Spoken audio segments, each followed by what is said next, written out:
ขอความสุขสวัสดีจงเกิดแก่คุณแม่ทั้งหลาย ขอให้คุณแม่ทั้งหลายมีสุขภาพร่างกายแข็งแรงสมบูรณ์วันนี้เป็นวันแม่แห่งชาติแม่เปรียบเสมือนสติแม่เปรียบเสมือนสติสติเป็นผู้รับผิดชอบสติเป็นผู้รับผิดชอบดูแลจิตเช่นเดียวกับแม่เป็นผู้รับผิดชอบดูแลลูกเลี้ยงลูกสติเปรียบเสมือนแม่แม่เปรียบเสมือนสติอยู่กับความเป็นจริงแม่ที่มีสติแม่ก็ตั้งใจเลี้ยงลูกด้วยจิตเอาจิตเลี้ยงลูกเอากายเลี้ยงลูกแม่เป็นผู้รับผิดชอบชีวิตของลูกแม่มีจิตที่ละเอียดในการเลี้ยงลูกแม่เลี้ยงลูกด้วยจิตแม่เอากายเป็นลูกจ้างเลี้ยงลูกแม่ใช้สติควบคุมจิตในการเลี้ยงลูกแม่ใช้สติคุมจิตก่อนที่แม่จะตั้งท้องมีท้องขณะที่แม่ท้องแม่ก็ใช้สติควบคุมกายควบคุมจิตจิตแม่นั้นจึงเกิดคำว่าละเอียดคำว่าความละเอียดแม่รู้จักเป็นอย่างดีและแม่ก็ใช้คำว่าละเอียดนี่แหละในการเลี้ยงลูกแม่จึงใช้จิตเลี้ยงลูกเป็นอย่างดีเรียกว่าจิตที่ละเอียดกายที่ละเอียดในการเลี้ยงลูกดั่งทารกแรกเกิดได้1 วัน2 วัน3 วันจนถึง1 เดือนจิตแม่ก็จะละเอียดสังเกตดูพิจารณาลูกกายแม่ก็จะละเอียดจะจับจะยกขยับลูกนั่นแหละคือจิตแม่ละเอียดคำว่าละเอียดแม่รู้จักดีแม่ใช้คำว่าละเอียดเลี้ยงลูกจงเติบใหญ่พวกเราทั้งหลายคำว่าความอดทนแม่ก็รู้จักเป็นอย่างดีแม่ก็ใช้มาตลอดระยะเวลาที่มีท้องตั้งท้องจงคลอดลูกจนเลี้ยงลูกเติบใหญ่พวกเราทั้งหลายคำว่าวิริยะภาคเพียรแม่ก็รู้จักเป็นอย่างดีและแม่ก็ใช้วิริยะภาคเพียรนั่นแหละตั้งแต่อุ้มท้องเลี้ยงลูกจนเติบใหญ่พวกเราทั้งหลายแม่ใช้ธรรมะเลี้ยงลูกแม่ใช้ธรรมะในการเลี้ยงลูก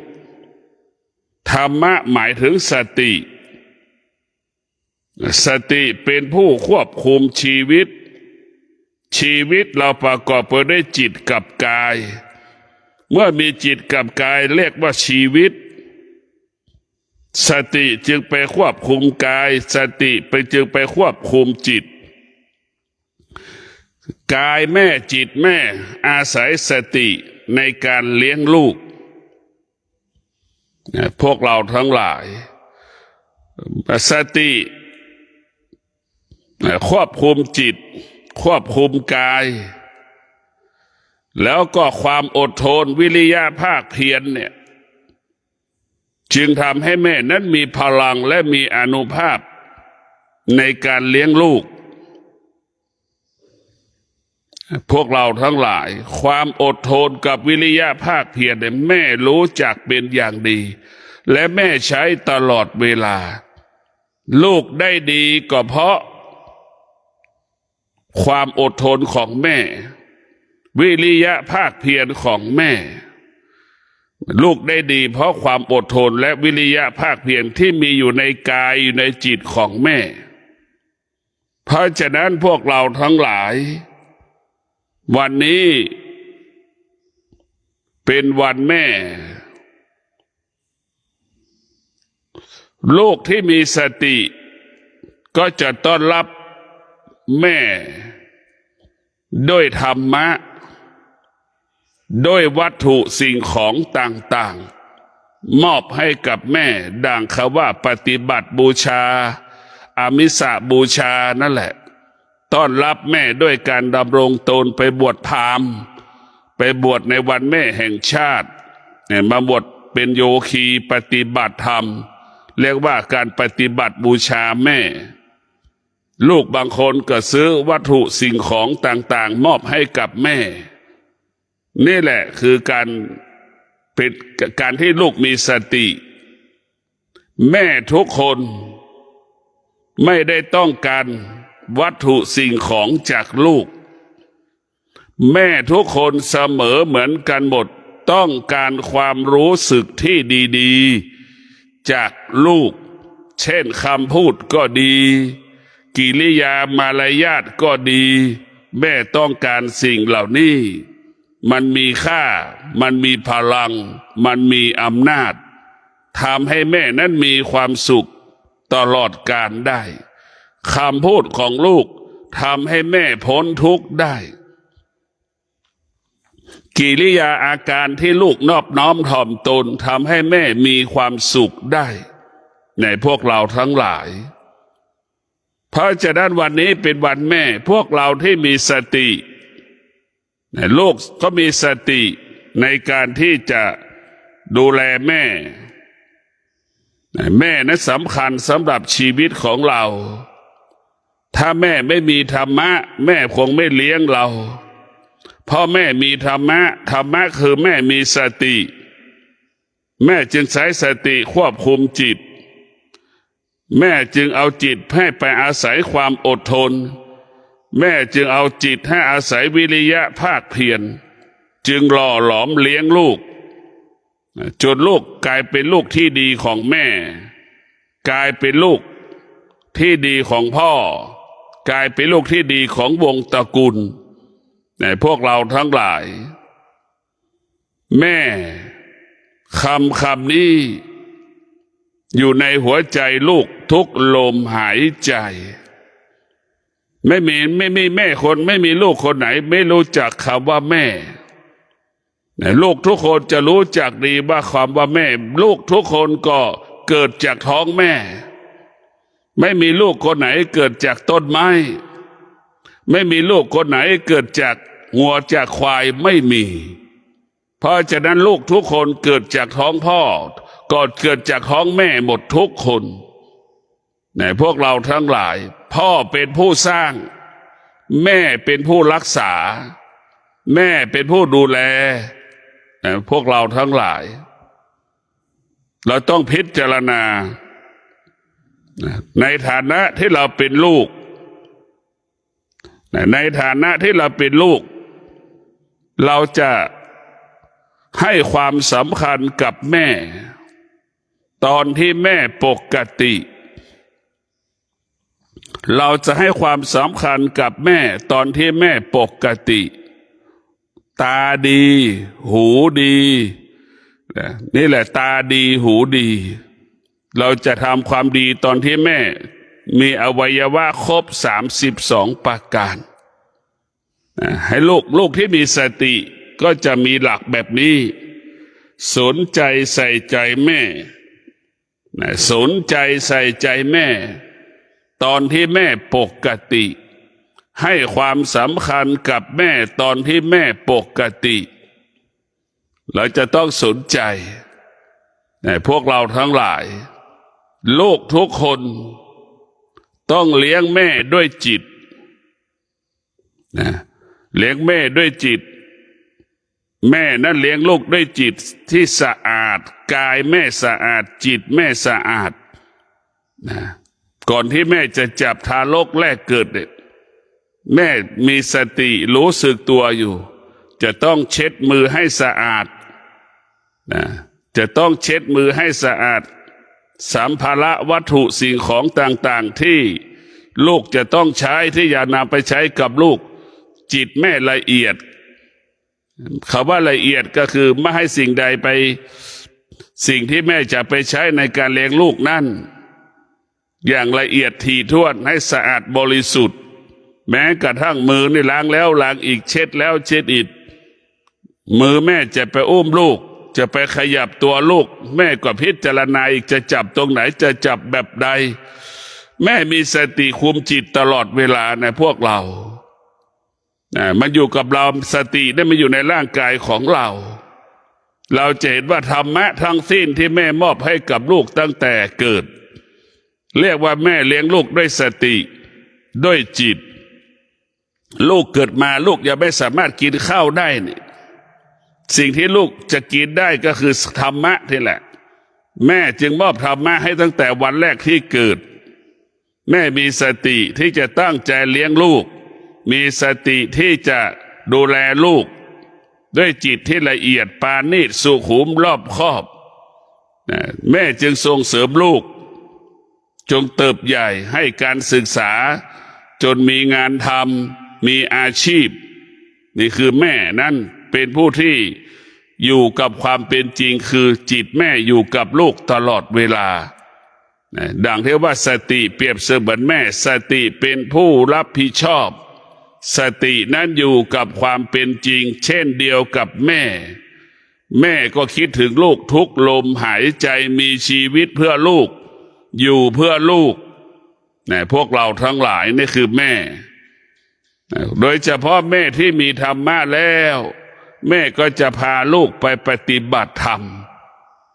อันนี้คือแม่ที่มีธรรมะก็จะพาลูกไปปฏิบัติธรรมแม่ก็จะเห็นว่า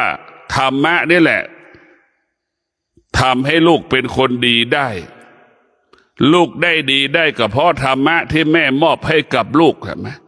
แม่มีความวิริยะภาคเพียรในการเลี้ยงลูกแม่มีความอดทนในการเลี้ยงลูกลูกจึงได้ดีเพราะธรรมะอาหารที่แม่มอบให้กับลูกก็เป็นส่วนหนึ่งของกายส่วนธรรมะเป็นส่วนของจิตอาหารของกายก็คืออาหารห้าหมู่อาหารของจิตก็คือศีลสมาธิปัญญาเป็นอาหารของจิตที่แม่เลี้ยงลูกที่แม่มอบให้ลูกเรียกว่าอาหารทางจิตก็คือศีลสมาธิปัญญาเลี้ยงลูกจนเติบใหญ่เป็นอาหารที่ดีที่สุดเป็นอาหารที่ประเสริฐที่สุดดังนักโภชนาการนักวิทยาศาสตร์จึงให้เรากินอาหารห้าหมู่เลี้ยงร่างกายของเราให้เติบโตเติบใหญ่ในพวกเราทั้งหลายส่วนจิตนั้นเราต้องอาศัยธรรมะเป็นผู้ควบคุมดูแลให้มันกินอิ่มกินธรรมะไม่เป็นพิษไม่เป็นภัยไม่เป็นโทษถ้ากินสิ่งอื่นเป็นโทษเป็นพิษเป็นภัยต่อตนเองและบุคคลอื่นๆแต่พวกเรากินเหล้าเป็นพิษเป็นภัยเรากินธรรมะกินศีลกินสมาธิปัญญานะมีคุณประโยชน์ต่อพ่อต่อแม่มีคุณประโยชน์ต่อครอบครัวมีคุณประโยชน์ต่อประเทศชาติบ้านเมืองของเราให้พวกเราทั้งหลายได้มีสติเอาจิตไปกินธรรมะให้เราคิดอย่างนี้ถ้าจิตไปกินยาบ้าไปกินเหล้าดื่มเหล้านั่นนำพิษเป็นภัยเป็นโทษให้กับตนเองเพราะฉะนั้นแม่รักลูกแม่ก็รักษาศีลนั่นแหละเอาศีลเนี่ยมอบให้ลูกสมบัติที่แม่มอบให้กับลูกก็คือให้ลูกรักษาศีลสมบัติสมบัติของแม่ก็คือศีลเนี่ยมอบให้ลูกสืบทอดมาถ้าลูกคนไหนรักษาศีลนั่นแหละลูกคนนั้นรักษาสมบัติของพ่อของแม่ลูกคนไหนรักษาศีลลูกคนนั้นแหละรักษาชีวิตพ่อแม่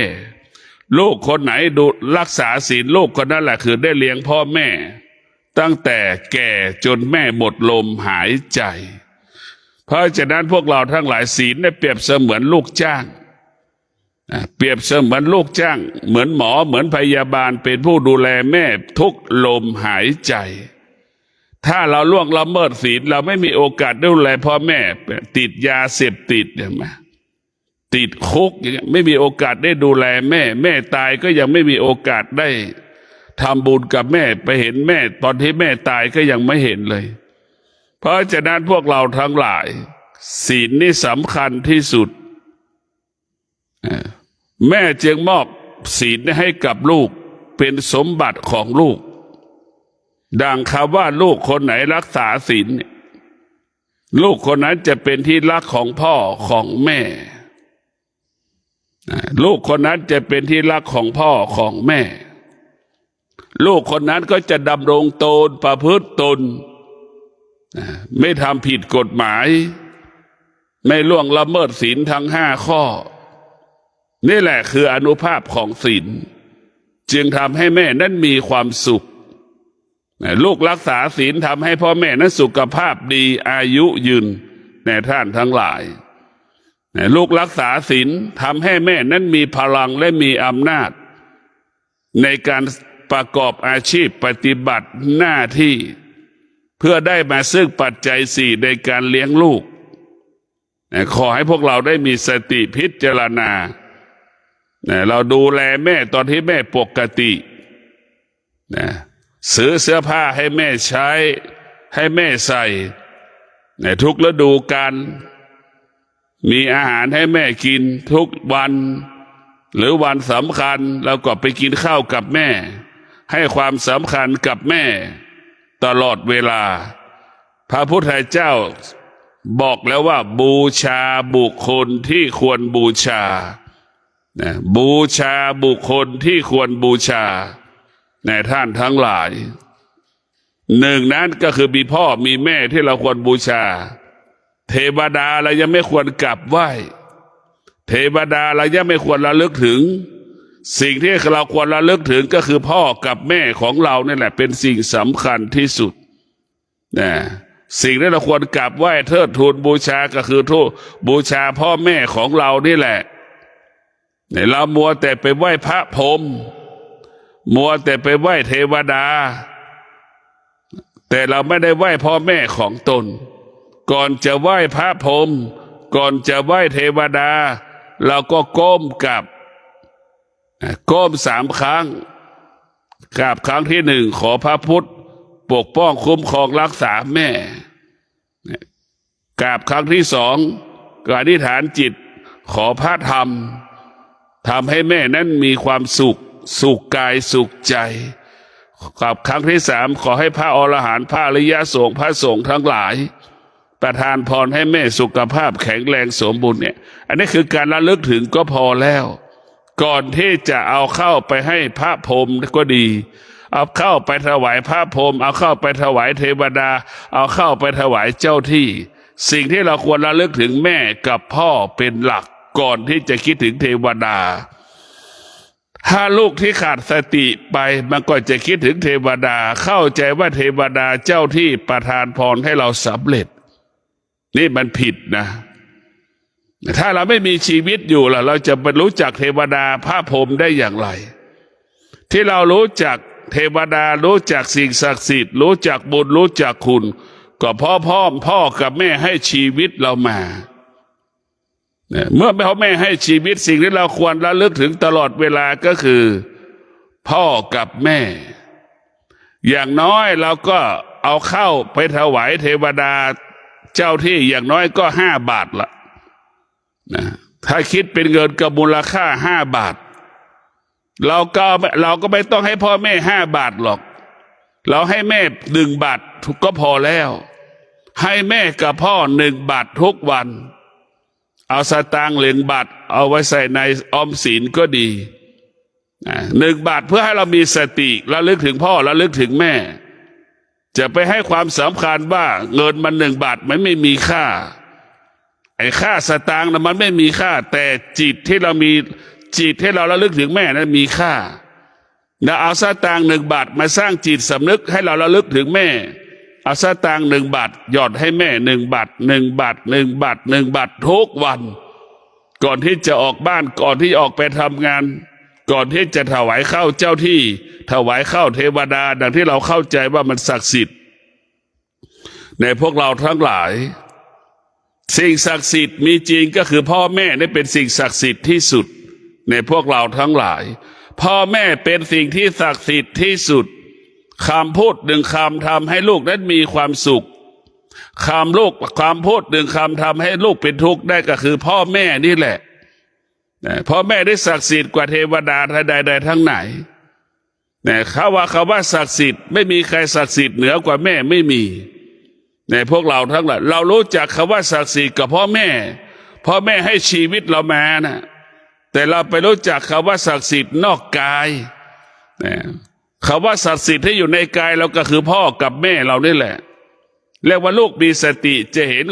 ความจริงของแม่ทุกเรื่องคำว่าศักดิ์สิทธิ์ก็เกิดจากแม่ให้กำเนิดชีวิตเราถ้าแม่ไม่ศักดิ์สิทธิ์แม่ก็ไม่สามารถเลี้ยงเราได้มาถึงทุกวันนี้ถ้าแม่ไม่ศักดิ์สิทธิ์แม่คงไม่เลี้ยงลูกเราจนส่งลูกเรียนหนังสือถึงจบมหาวิทยาลัยได้อย่างนี้ถ้าแม่ไม่ศักดิ์สิทธิ์แม่คงไม่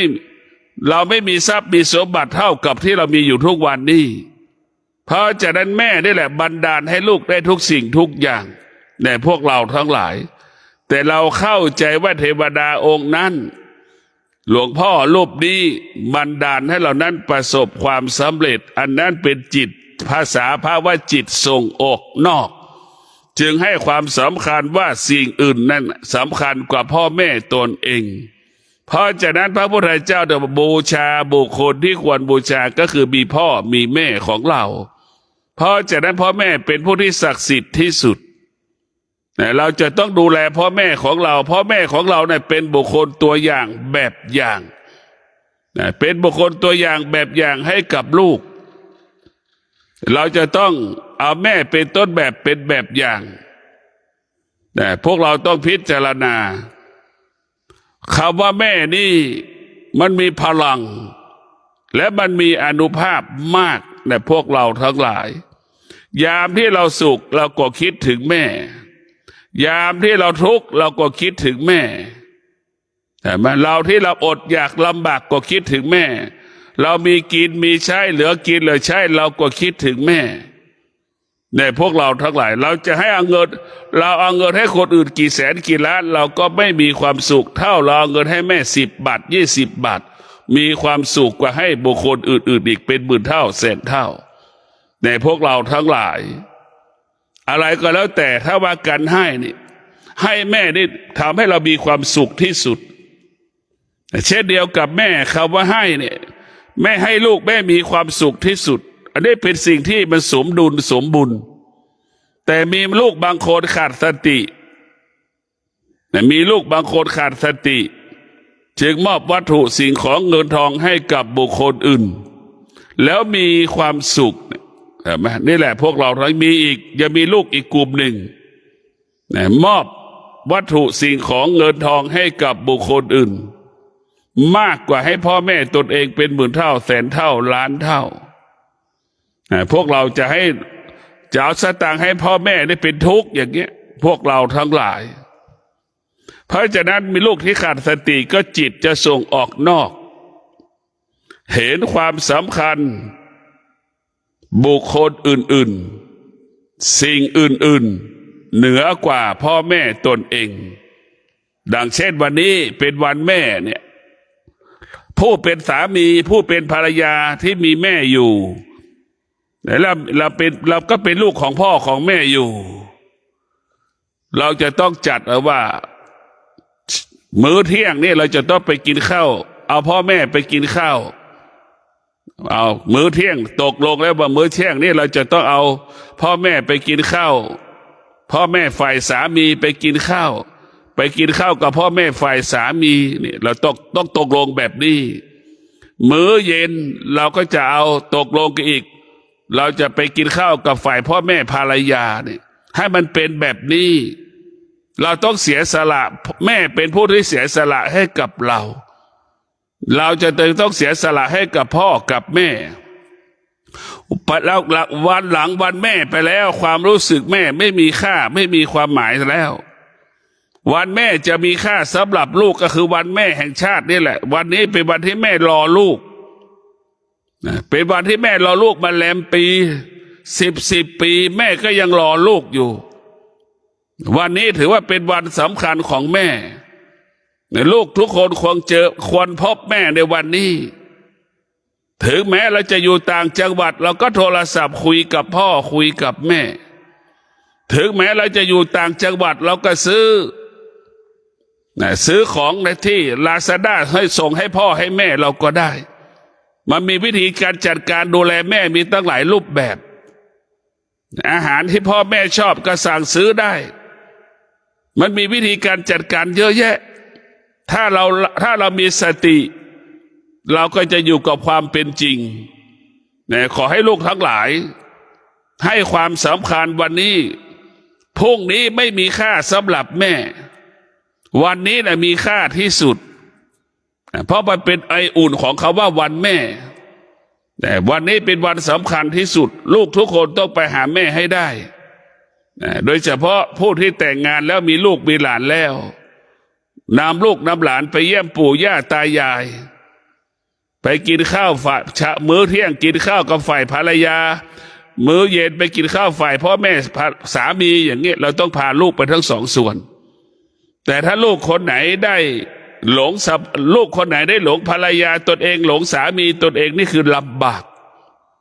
ลำบากที่สุดลำบากไปแต่บ้านสามีแต่ไม่ไปบ้านแม่ตัวเองพ่อตัวเอง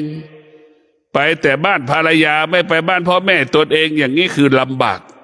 เพราะฉะนั้นพวกเราทั้งหลายแม่นั้นมีความสำคัญเราจำเป็นอย่างยิ่งที่จะต้องพึ่งพาแม่หรือให้แม่อาศัยเราก็ได้เบื้องต้นแม่เป็นผู้รับผิดชอบชีวิตเราบ้านปลายชีวิตแม่ลูกเป็นผู้รับผิดชอบชีวิตแม่มันสมมุติบัญญัติคำว่าแม่เป็นสมมุติบัญญัติคำว่าลูกก็เป็นสมมุติบัญญัติอันที่แท้จริงลูกก็คือแม่อันที่แท้จริงแม่ก็คือลูกตอนที่เราเป็นทารกแรกเกิดเราก็เรียกว่าลูกแม่นั้นก็มีกำลังที่จะเลี้ยงเรา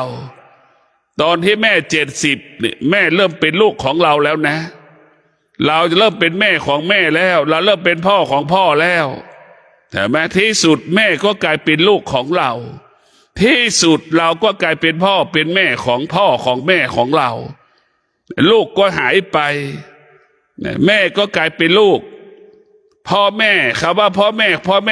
ก็กลายเป็นลูกลูกก็กลายเป็นพ่อแม่มันกลับไปกลับมาดังคำว่าสุขเกิดที่ไหนทุกข์ก็เกิดขึ้นที่นั่นทุกข์เกิดขึ้นที่ไหนสุขก็เกิดที่นั่นเช่นเดียวกันแม่พออายุมาก70-80แม่ก็กลายเป็นลูกพออายุมากเข้าลูกก็กลายเป็นพ่อเป็นแม่ต้องรับผิดชอบชีวิตแม่ตอนที่แม่แก่เห็นไหมพวกเราทั้งหลายนี่แหละมันเป็นสมมติบัญญัติอันที่แท้จริงแล้วคำว่าแก่ไม่มีมันเหมือนกันหมดเนี่ยพวกเราหนุ่มก็ไม่มีเหมือนกันหมดพอจุดหนึ่งมันเหมือนกันได้ว่าเสมอกันหมดให้เราได้พิจารณาว่าการที่เรามีลูกการที่ลูกมีพ่อมีแม่เราจะทำอย่างไรให้พ่อแม่นั้นมีความสุขสำคัญลูกทั้งหลายสิ่งที่เราควรดูแลได้แก่พ่อกับแม่ลูกที่มีสติลูกที่มีปัญญาจะรู้แล้วว่าสิ่งที่เราควรดูแลคือพ่อกับแม่ไม่ใช่สามีไม่ใช่ภรรยาที่เราต้องควรดูแลพวกเราทั้งหลายสิ่งที่ควรดูแลคือพ่อกับแม่เท่านั้นเราต้องสนใจใส่ใจพ่อกับแม่เท่านั้นดีที่สุดเพราะอะไรเพราะพ่อแม่เป็นสมบัติของเราแต่พ่อแม่เป็นสมบัติของเราทุกลมหายใจส่วนสามีนั้นส่วนภรรยานั้นเป็นสมบัติของเราแค่บางเวลาที่เราแตกแยกอย่าล้างไม่ใช่เป็นสมบัติของเราแล้วสามีก็ไม่ได้เป็นของเราภรรยาก็ไม่ได้เป็นของเราแต่พ่อแม่นั้นเป็นสมบัติของเรา เราจะแต่งงานเราก็มีพ่อแม่ก็เป็นสมบัติของเราเราจะไม่แต่งงานพ่อแม่ก็เป็นสมบัติของเราสิ่งที่เราควรดูแลคือพ่อกับแม่ไม่ใช่สามีไม่ใช่ภรรยาให้เราเข้าใจเช่นนี้แต่เวลานี้เราไปให้ความสำคัญสามีตนเองภรรยาตนเองมากกว่าพ่อแม่ตนเองแล้วก็ปล่อยให้แม่ให้พ่ออยู่ลำพังโดดเดี่ยวเดียวดายอย่างวันนี้แม่ลูกบางคนยังไม่เคยมาหาแม่เป็น5 ปี10 ปีไม่เคยมาเลยไปที่ไหนก็ไปได้หมดแต่มาหาแม่ไม่ได้มาหาพ่อไม่ได้เนี่ยมันก็มีปัญหาอยู่ลูกที่ขาดสติก็จะเป็นอย่างนี้ลูกที่มีการศึกษาบางคนก็เป็นอีกพ่อแม่เป็นชาวบ้านพ่อแม่บางคนเกิดมายังไม่เคยสวัสดีใครสักคนเลยเกิดมาไม่เคยสวัสดีข้าแม่ก็ไม่รู้จักสวัสดีครับแม่ก็ไม่เคยรู้จักพ่อแม่เป็นชาวบ้านแต่พอพ่อลูกเติบได้รับการศึกษาเติบใหญ่แล้วแม่ลูกบางคนอายอะไรอายความยากจนของพ่อของแม่อายตัวตนว่าแม่เป็นคนที่ไม่สวยไม่งามเป็นคนชาวบ้านยากจนลำบากอนาถาอายบ้านเรือนตัวเองอายที่พ่อแม่ที่เนี่ยมีฐานะยากจนได้ดำรงตนอย่างคนยากจนลูกที่มีการศึกษาเป็นอย่างนี้จำนวนมากก็ยังมีอีกในโลกใบนี้พอลูกได้สามีก็ดีได้ภรรยาที่มีฐานะได้สามีที่มีฐานะนี่แล้วสามีก็ดีหรือภรรยาก็ดีรังเกียจพ่อแม่ตนเองอย่างเงี้ยจนถึงที่สุดเราก็ไม่สามารถมาหาพ่อหาแม่ได้ก็มีอีกจำนวนมากลูกที่ขาดสติอายความยากจนเกิดมายากจนอายพ่ออายแม่อายตระกูลตัวเองนี่คือมีเยอะแยะในพวกเราทั้งหลายลูกที่ขาดสติก็จะเป็นอย่างนี้ลูกที่มีสติคำว่าอายไม่มีความหมายลูกที่มีสติด้านหนึ่งจะต้องอดทนลูกที่มีสติสองจะต้องมีวิริยะภาคเพียรลูกที่มีสติลูกจะต้องมีสัจจะเปลี่ยนแปลงความยากจนของพ่อของแม่ให้ได้แม่ลูกคนนั้นจะต้องมีสติมีสัจจะมีวิริยะมีขันติก็มีลูกจำนวนมากที่มีสติมีสัจจะมีวิริยะขันติลูกมีความอดทนลูกมีความภาคเพียรลูกคนนั้นครอบครัวนั้นกลายเป็นครอบครัวที่มีกินมีใช้เหลือกินเหลือใช้เหลือออมเหลือแบ่งปันคำว่ายากจนไม่มีแล้วใช่ไหมลูกที่มีสตินี่ความยากจนจะหายไปครอบครัวที่ยากจนก็หายไปในพวกเราทั้งหลายนี่แหละแล้วว่าลูกที่มีสติสัจจะวิริยะขันติลูกคนนี้จะแก้ปัญหาความยากจนให้กับพ่อและแม่แก้ปัญหาความยากจนให้กับครอบครัวเมื่อเรามีสติมีสัจจะมีวิริยะมีขันติเราจะมีพลังในการทำงานเราจะใช้ความอดทนไปกำกับจิตใจของเราใช้ความอดทนไปควบคุมกายควบคุมจิตของเราในพวกเราทั้งหลายใช้สิ่งเหล่านี้ไปควบคุมเมื่อใช้สติและใช้ความอดทนไปควบคุมแล้วลูกก็จะประสบความสำเร็จในการทำงานทุกวัน365 วันสำเร็จทุกวัน1 ปีลูกก็มีเงินเก็บมีเงินแบ่งปันให้พ่อให้แม่ใช้ทุกวันทุกเดือนทุกปีนี่แหละคือลูกที่มีสติ ลูกที่มีสตินั้นจะใช้ธรรมะนี่แหละเป็นผู้เลี้ยงพ่อเลี้ยงแม่ลูกมีสติจะไม่อายความยากจนของพ่อของแม่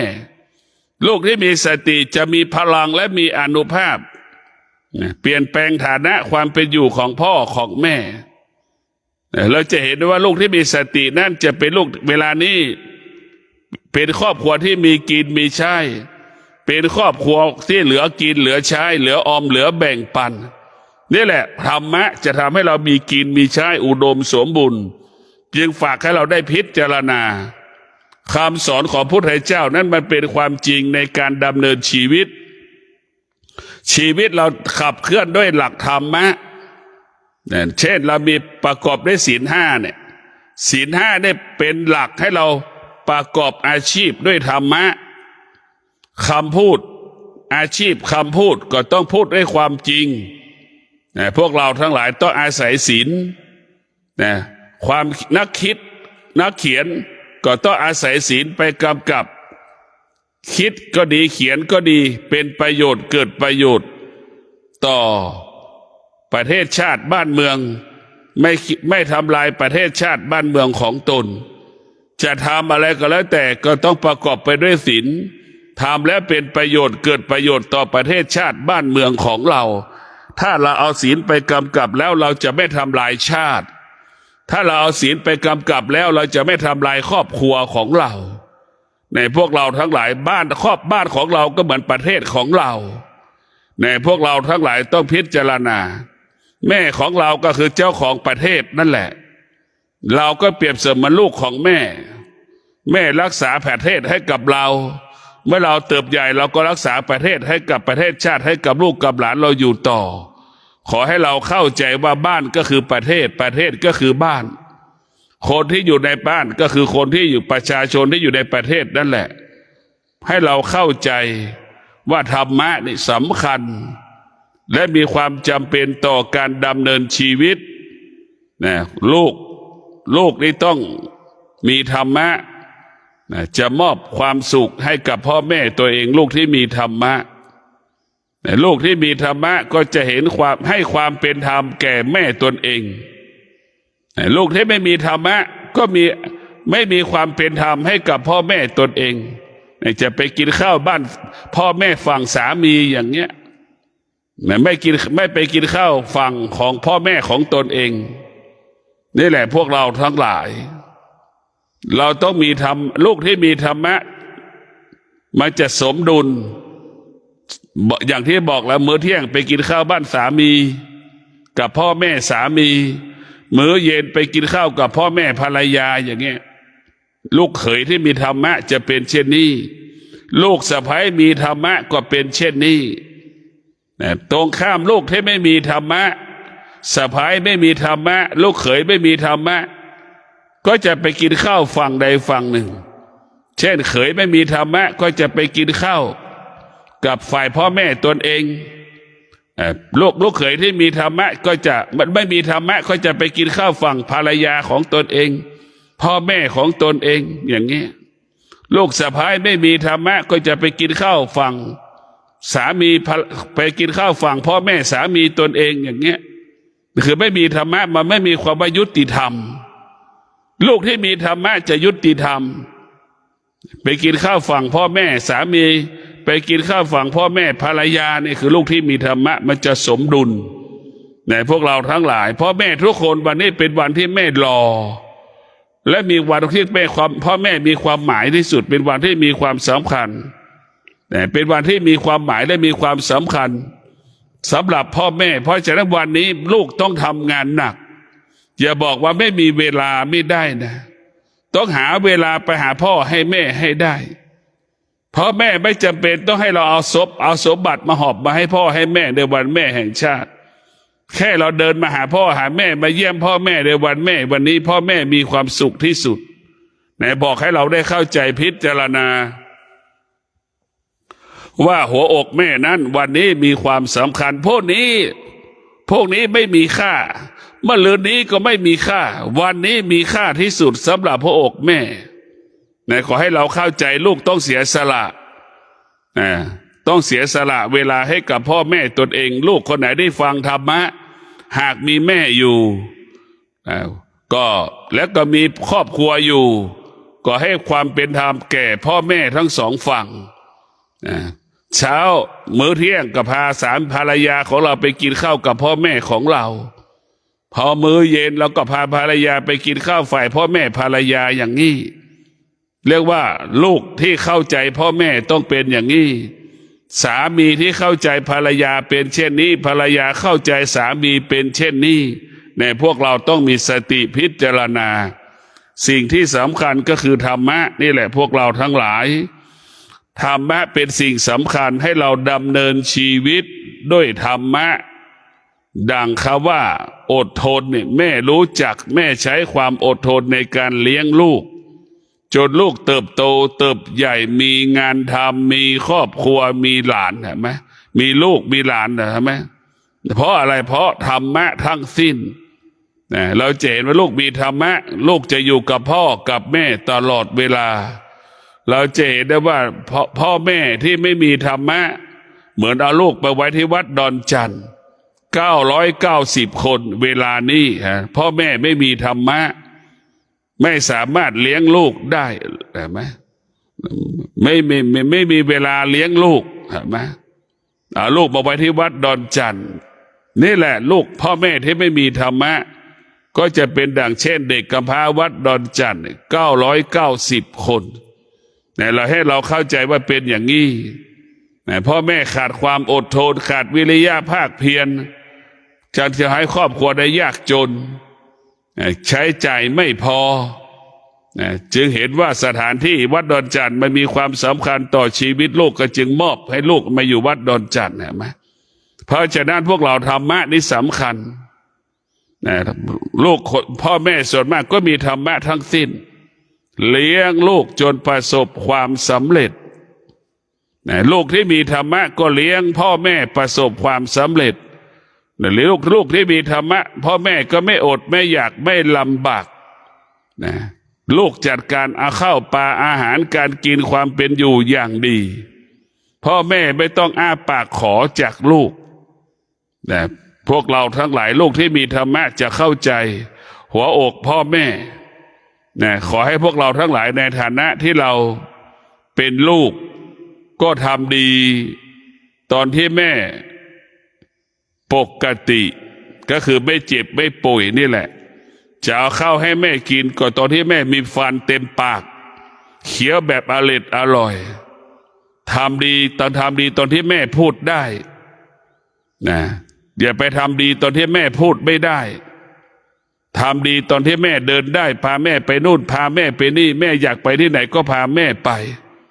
นี่แหละเรียกว่าทำดีตอนที่แม่ปกติลูกที่มีสติจะเป็นเช่นนี้ลูกที่ขาดสติก็จะเห็นความดีของแม่ตอนที่แม่ผิดปกติตอนที่แม่ป่วยซื้ออาหารอย่างดีไปให้แม่ตัวเองกินนี่คือลูกที่ขาดสติจะเป็นเช่นนี้สนใจแม่ตอนที่แม่เจ็บป่วยนี่คือลูกที่ขาดสติจะเป็นเช่นนี้พวกเราทั้งหลายสตินี่สำคัญที่สุดแม่เลี้ยงลูกเราด้วยจิตที่ละเอียดแม่เลี้ยงลูกจงเกิดคำว่าสำเร็จแม่ใช้ความอดทนในการเลี้ยงลูกจึงเกิดคำว่าสำเร็จแม่ใช้วิริยะภาคเพียรเลี้ยงลูกจึงเกิดคำว่าสำเร็จลูกที่มีธรรมะก็เป็นอย่างแม่มีสติมีความอดทนมีวิริยะภาคเพียรเลี้ยงพ่อเลี้ยงแม่จึงเกิดคำว่าเลี้ยงพ่อเลี้ยงแม่ประสบความสำเร็จก็ขอความสุขสวัสดีจงเกิดแก่ท่านทั้งหลายวันนี้วันแม่ก็ขอให้คุณแม่ทั้งหลายมีสุขภาพร่างกายแข็งแรงสมบูรณ์วันนี้เป็นวันแม่ขอให้แม่ทั้งหลายมีความสุขขอให้แม่ทั้งหลายมีความสุขมีอายุยืนยาวสุขภาพแข็งแรงสมบูรณ์ขอเจริญพร